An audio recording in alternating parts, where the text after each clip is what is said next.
Bienvenidas y bienvenidos a este Deep Dive. Hoy nos metemos de lleno en una conexión súper importante en la salud femenina. Una conexión que a veces no se ve tan clara, ¿verdad? Hablamos de resistencia a la insulina, RI, y el síndrome de ovario poliquístico, el SOP. Exacto. Y es que el SOP, es la endocrinopatía más común en mujeres en edad fértil. Las cifras varían, pero afectan a muchísimas, entre un 6 y hasta un 20%. Cifras altas. Y lo crucial, como decías, es entender que va mucho más allá de un tema ginecológico. Es una condición de todo el sistema, con unas implicaciones metabólicas bastante serias. Sí.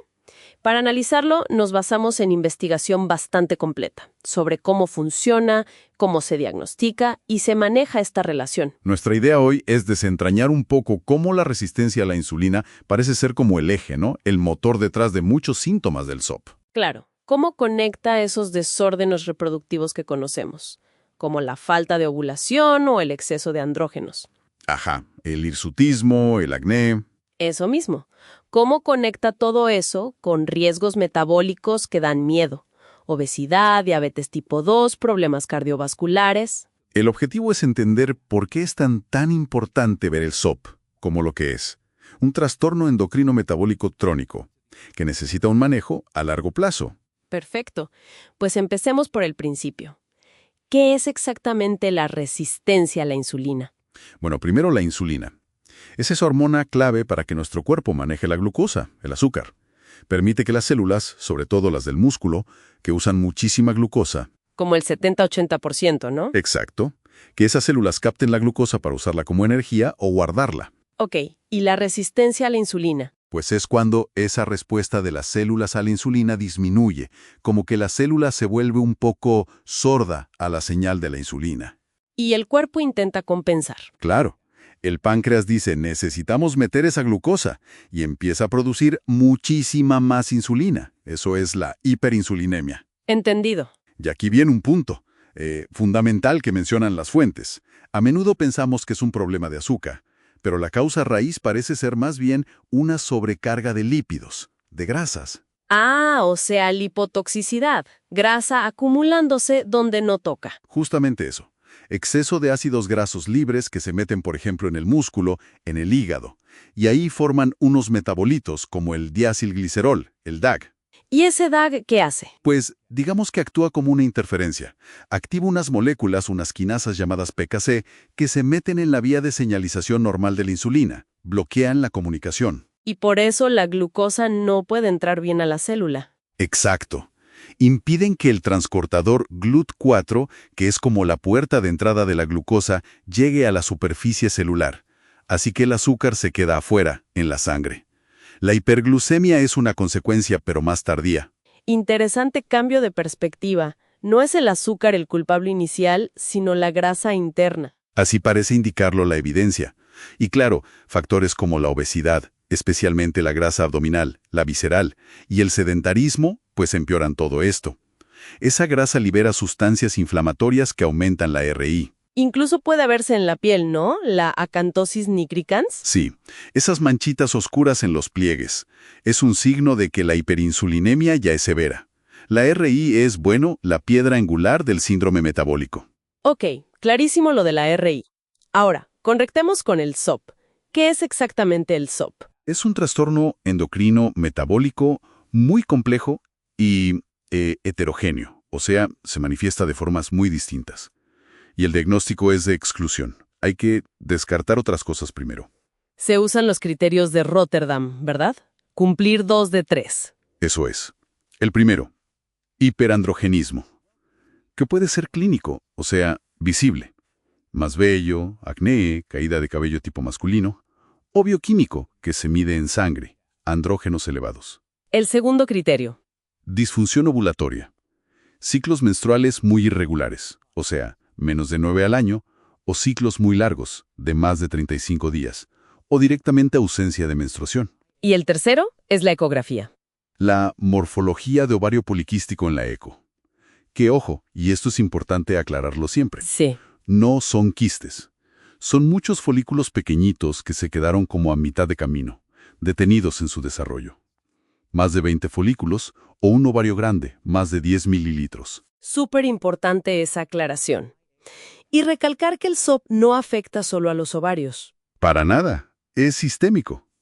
Las mujeres con SOP tienen un riesgo muchísimo mayor, de 5 a 10 veces más, de desarrollar resistencia a la insulina y diabetes tipo 2. Y, a menudo, antes de los 40 años. Además de otros riesgos. Claro, enfermedad cardiovascular, hígado graso, hasta cáncer de endometrio por esa falta crónica de ovulación. Y no olvidemos la salud mental, apnea del sueño. Es complejo. Bien, llegamos al punto clave. ¿Cómo específicamente la resistencia a la insulina orquesta todo este cuadro del SOP? Bueno, la hiperinsulinemia, ese exceso de insulina, tiene varios efectos directos. Primero, en el ovario.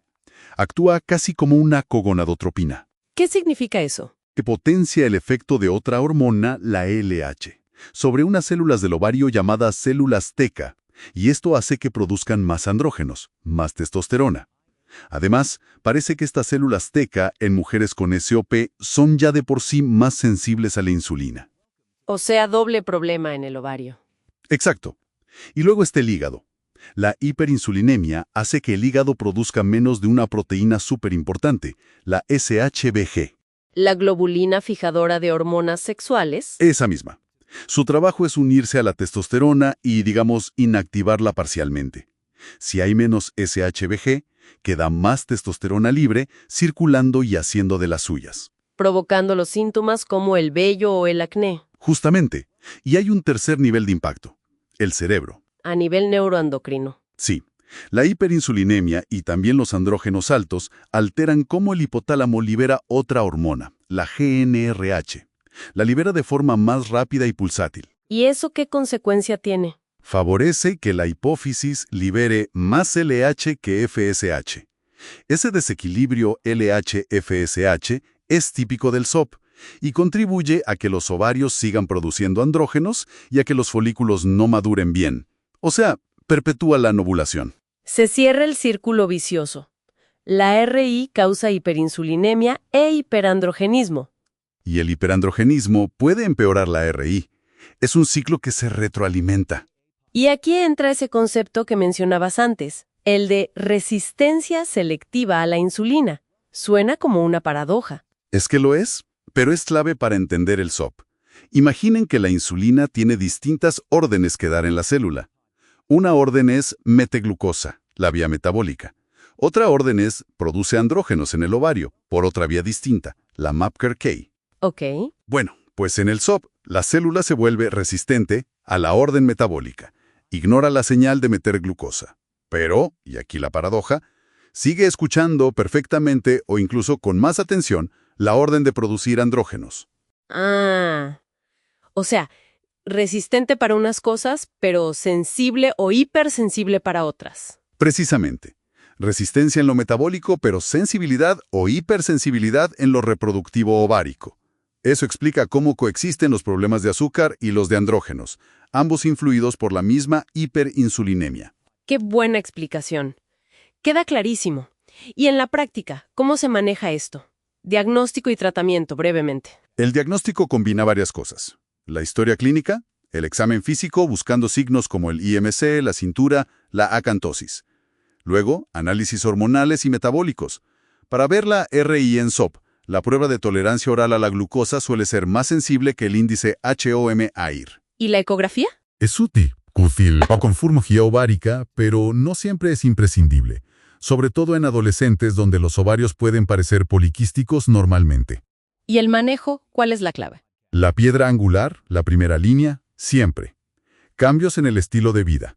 Dieta, sobre todo enfocada en bajo índice glucémico, buena combinación de macros. Y ejercicio, aeróbico y de resistencia. ¿Tan importante es? Fundamental. Una pérdida de peso moderada, tan solo un 5-10% del peso corporal, puede hacer maravillas. Restaurar ciclos menstruales, mejorar la sensibilidad a la insulina, bajar andrógenos. ¿Y si con eso no alcanza? Entonces se pasa a la farmacología. La metformina es muy usada. Mejora la RI, puede ayudar con los ciclos y los andrógenos. Los inositoles también se usan, aunque la evidencia todavía se está consolidando. Y para los síntomas específicos. Claro, tienes los anticonceptivos orales para regular ciclos y mejorar la piel, fármacos antiandrógenos más específicos y para fertilidad, inductores de ovulación como el letrozol o el clomifeno. Mencionaste algo emergente también. Sí, los agonistas del GLP-1 son medicamentos más nuevos, muy prometedores para la obesidad asociada al SOP, mejoran mucho la RI y hay estudios viendo si también ayudan a regular los ciclos. Es un campo en desarrollo. Muy completo. Entonces, para ir cerrando, el mensaje principal es que la resistencia a la insulina no es solo algo que acompaña al SOP. No, lo es una comorbilidad más. Es un motor fisiopatológico central. A través de la hiperinsulinemia y esa paradoja de la resistencia selectiva, conecta de forma íntima la disfunción metabólica y la reproductiva. Lo que nos obliga a cambiar el chip. Totalmente. Hay que abordar el SOP como lo que es. Una condición metabólica crónica que necesita un manejo proactivo, integral y centrado en el estilo de vida desde el momento del diagnóstico, y a largo plazo. Y para dejar pensando a nuestra audiencia. Las fuentes hablan mucho de la base hereditaria del SOP y de posibles orígenes incluso antes de nacer, ¿no? Como una programación en el útero. Exacto, la programación epigenética por el ambiente intrauterino. Lo cual nos lleva a una pregunta. Bueno, bastante provocadora, ¿no? A ver.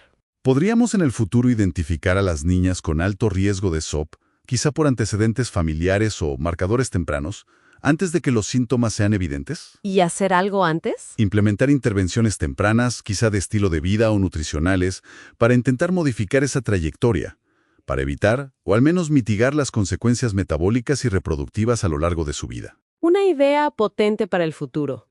Mucho en qué pensar.